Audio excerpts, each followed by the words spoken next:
यूं ही कोई बेवफा नहीं होता, कुछ तो मजबूरियां रही होंगी। नेशनल कॉन्फ्रेंस की आखिरकार क्या मजबूरी थी जिस मजबूरी के चलते नेशनल कॉन्फ्रेंस और कांग्रेस दोनों दलों ने Jammu Kashmir national panthers party national के नेता हर्षदेव सिंह का नगरोटा असेंबली क्षेत्र में समर्थन नहीं किया, उनकी मदद नहीं की। क्या वजह थी कि जम्मू कश्मीर नेशनल कॉन्फ्रेंस ने डीडीसी ढंसाल शमीम बेगम को चुनाव में उतारा, जबकि Jammu Kashmir national panthers party national के हर्षदेव सिंह ने बाज़ाब्ता मीडिया में आकर आह्वान किया था कि मैं तवक्का और उम्मीद करता हूं कि नेशनल कॉन्फ्रेंस, कांग्रेस और अन्य जितने भी दल बीजेपी के मुकाबले में खड़े हैं वो मेरा समर्थन करेंगे। उन्होंने समर्थन नहीं किया। अब ये सवाल आज क्यों खड़ा हो रहा है? बेतुका तो नहीं है। सवाल इसलिए खड़ा हो रहा है क्योंकि 17,000 वोट हर्षदेव सिंह ने, जो पहले रामनगर से चुनाव लड़ते थे, इस बार चुनैनी से चुनाव लड़ा और चुनैनी से चुनाव लड़ने के बाद, वहां चुनाव हारने के बाद नगरोटा असेंबली क्षेत्र में आए। बिल्कुल नया असेंबली क्षेत्र, कुछ एक इलाका रामनगर का इस क्षेत्र का जरूर लगता है, लेकिन बाकी पूरा असेंबली क्षेत्र यूं समझ लीजिए कि आप रेगिस्तान में पहुंच गए हैं। दल बल कोई नहीं, संगठन है ना होने के बराबर, और हर्षदेव सिंह इस चटेल मैदान में चुनाव लड़ने के लिए उतर आते हैं और 17,000 वोट ले जाते हैं। नेशनल कॉन्फ्रेंस की शमीम बेगम 10,000 वोट ले जाती हैं। आप इन दोनों को मिलाइए तो ये 27,000 के करीब करीब वोट हो जाते हैं। मतलब देवयानी राणा भारतीय जनता पार्टी की प्रत्याशी के 41,000 कुछ वोट और हर्षदेव सिंह और नेशनल कॉन्फ्रेंस के मिलाकर 27,000 वोट। आप जरा सोचिए, अगर नेशनल कॉन्फ्रेंस अपना पूरा कैडर लगा देती, अपनी पूरी ताकत लगा देती, अगर कांग्रेस अपनी पूरी ताकत, जितनी भी कांग्रेस के पास ताकत है वो लगा देती और अन्य दल भी हर्षदेव सिंह की मदद करते, तो क्या मुकाबला और गंभीर और कड़ा नहीं हो जाता? क्योंकि 14,000 वोटों का अंतर कोई बड़ा अंतर नहीं है। हालांकि बहुत बड़ी मात्रा में वोट पड़े, इतना बड़ा वोट पड़ने के बाद भी, अगर इतने ज्यादा वोट पड़ने के बाद भी 41,000 वोट बीजेपी की प्रत्याशी देवयानी राणा को मिले, उनके मुकाबले में 27,000 वोट दो प्रत्याशियों को मिले, तो हर्षदेव सिंह का गिला शिकवा जो उन्होंने जम्मू के प्रेस क्लब में किया वो गलत नहीं है। वजह है उनका गिला शिकवा, वो इसलिए क्योंकि वो जानते हैं राजनेता के तौर पर कि अगर नेशनल कॉन्फ्रेंस और कांग्रेस उनकी मदद करते, चुनाव में नेशनल कॉन्फ्रेंस अपना प्रत्याशी खड़ा नहीं करती, उमर अब्दुल्ला का माइक खराब नहीं होता, डॉक्टर फारूक अब्दुल्ला की सेहत खराब नहीं होती और वो चुनाव अभियान में जुट जाते, तो शायद समीकरण कुछ और होते। नगरोटा असेंबली क्षेत्र नेशनल कॉन्फ्रेंस का गढ़ रहा है, बड़ा मजबूत किला रहा है। इस किले में सेंध पहली बार जुगल किशोर ने लगाई, उसके बाद इस किले में सेंध लगाई स्वर्गीय देवेंद्र सिंह राणा ने, जिनकी सुपुत्री देवयानी राणा अब नगरोटा की चुनी हुई एमएलए है। तो अगर इन चुनावों में नेशनल कॉन्फ्रेंस, कांग्रेस और पूरा इंडिया अलायंस एक साथ मिलकर हर्षदेव सिंह की मदद करता, तो शायद खेल कुछ और होता।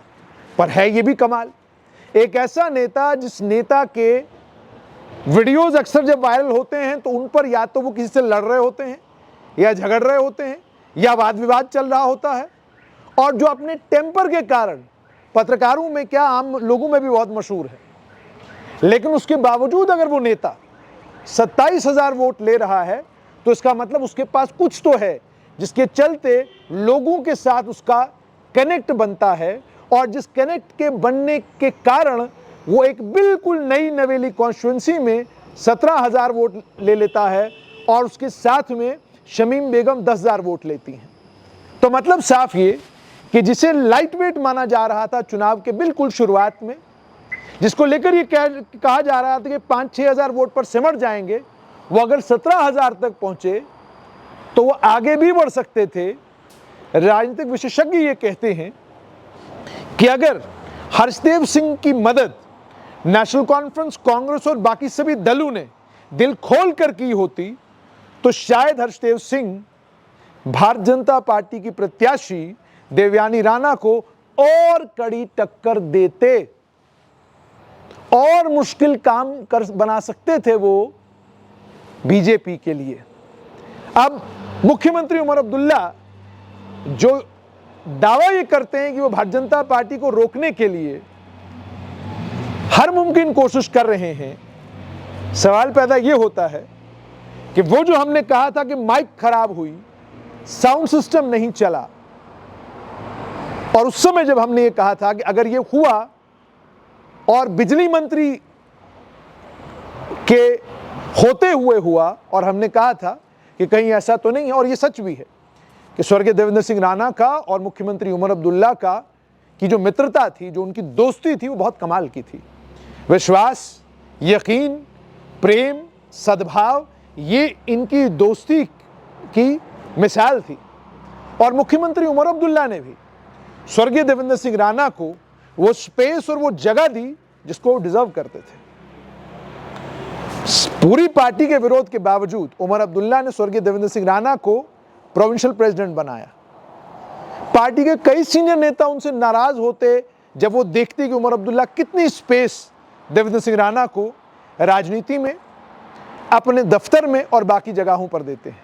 लेकिन उमर अब्दुल्ला ने कभी इस बात की चिंता नहीं की और स्वर्गीय देवेंद्र सिंह राणा के साथ अपनी दोस्ती को मजबूत ही नहीं किया, बल्कि कोई जगह ऐसी नहीं थी जहां पर उमर अब्दुल्ला स्वर्गीय देवेंद्र सिंह राणा के बगैर जाते। एक साथ दोनों जाया करते थे। दोस्ती इतनी पक्की थी, प्रेम इतना पक्का था दोनों के बीच में।